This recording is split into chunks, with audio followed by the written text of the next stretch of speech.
સુરતના અટોદરા ગામે કાર ચાલકે માસૂમને અડફેટે લીધા. અકસ્માતની ઘટના સીસીટીવીમાં કેદ થઈ છે. સોસાયટીમાં ઘર બહાર રમતી બાળકને અડફેટે લીધી હતી. 2.5 વર્ષની બાળકીનું મોત થયું છે.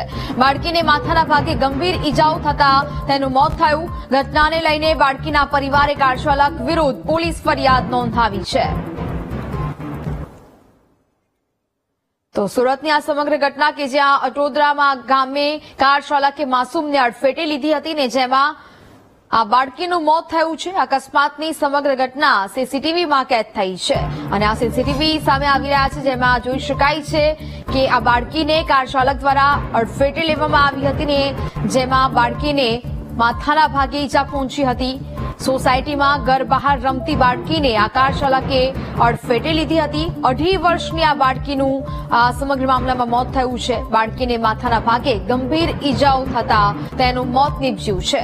ઘટનાને લઈને હાલ તો બાળકીના પરિવારે કાર ચાલક વિરુદ્ધ પોલીસ ફરિયાદ નોંધાવી છે અને પોલીસે સમગ્ર મામલે સીસીટીવીને આધારે કાર્યવાહી છે તે હાથ ધરવામાં આવી છે. સુરતના અટોદરા ગામનો આ સમગ્ર બનાવ કે જ્યાં કાર ચાલકે માસૂમને અડફેટે લીધી જેના સીસીટીવી પણ સામે આવી રહ્યા છે.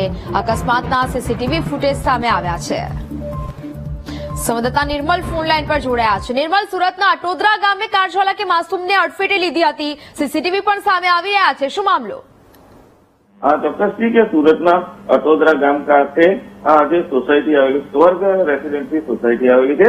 આ સોસાયટીની અંદર એક બાળકી રમી રહી હતી ત્યારે એક કાર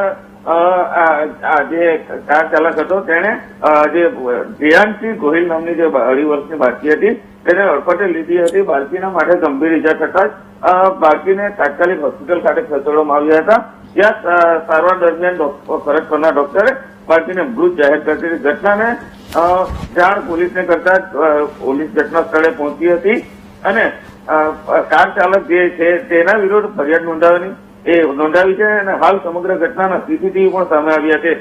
જેમાં જોઈ શકાય છે કે બાળકીને અડફેટે લીધી હતી અને આ બાળકીનું ગંભીર ઈજા થતા તેનું મોત નીપજી ગયું અને પરિવાર શોકમય બની ગયું હતું. જી બિલકુલ નિર્મલ, જાણકારી બદલ આભાર.